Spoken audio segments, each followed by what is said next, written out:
right? Then PE in tire we started picking up from everywhere 3 years back. And I think the same practice is going on with other tire players also, because tire industry is also transforming.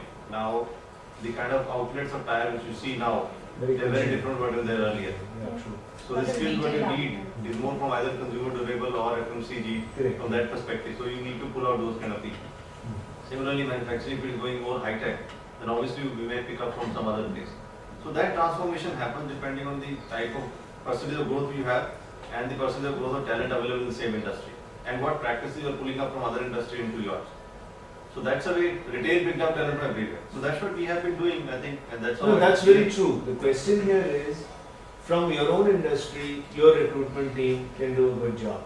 When you have to move outside, and then that's when consultants really come in. You know, when you've got to sell a job to a guy who's never sold a tire in his life, when he thinks tires, you know, he's got a different view about it, and then you sell him the dynamics. So that's the question is, are you looking at that space and nurturing consultants for that? See, for us, our 75% hiring happens through consultants.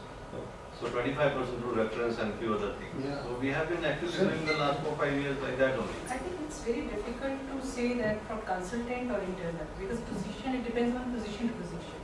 Because lower level position, maybe HR team is capable, but some of the area where we need really specialists, and there are very few in the market, maybe HR tapping that, those candidates may be difficult.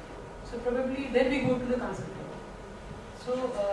So that's exactly my point. You know, when you need to look for talent because of various reasons, that's when consultants come in. Now the point here is, are you going to go to consultants at that stage, or do you see consultants as forming a definite part of your future plans of recruitment, as a result of which you're nurturing those relationships from today? That's the question, because it's a strategic decision for us. Does one invest in a relationship with your company? Not if you're only going to look at me 1 year, 3 years, 4 years from today when you're stuck, right? If we're going to be partners with you from now, maybe on a small scale and then expanding later, we'd like to invest in it. Otherwise, we'll deal with it transactionally when it comes. That's the concept here. Aarti, the other point similarly, and you're finding the numbers, you're not even developing the external market. And at a point of time when when you need the people, there aren't people who are ready-made. Then we start branding the employer, like he said. Go to people outside the industry and say it's actually a good industry. This is the growth rate. This is how you will go and stuff like that. It probably makes more sense to invest in that right now in a small way and start broad-basing the population that you look at. So it's not just that, I heard Amandeep say that, in support functions or in marketing or in finance, we can probably look at people across the industry. My guess is that you could probably do it in other functions as long as you have the ability to reskill them. But that's something the company has to invest in. And the point he's making, A very short question to your answer. The relationship with the recruitment firms cannot be transactional. Yeah, it That's should my not view. be. Ideally, it should never That's my be. view, Yeah. right? And Shailja and I have worked together for the last 6 years. Even if we have not been doing business, there has been a relationship continuity with the firm. Sure, Right. absolutely. And my recruitment vertical is headed by a director who worked with her.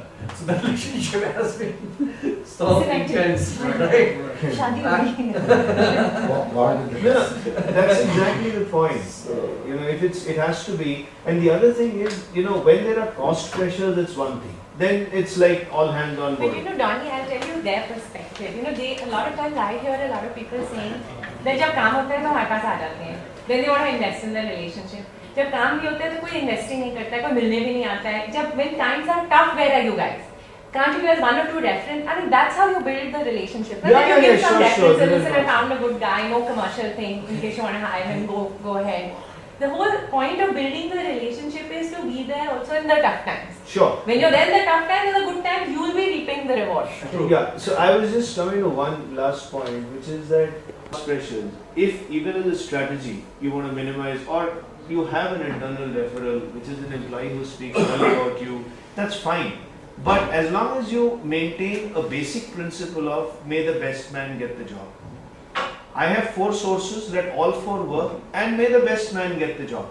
As long as that and all of them are fair, and we don't say first we'll look at referrals, then we'll look at this, then finally we'll come to the guy whom we've got to pay, because in the long run it's actually sapping the caliber of the organization. If cost is not a pressure, then let the best man win, let all sources come, because that's a challenge for us also. We get a bar to beat, So that's basically what I was trying to check. If that's a relationship, then it's a partnership and it's not transactional anymore. And then it doesn't matter. I mean, I you. think we all are in the market and we all have to work together and we cannot be part Yeah. wherever it is Very, required. very humbly, I want to say, what I have found with my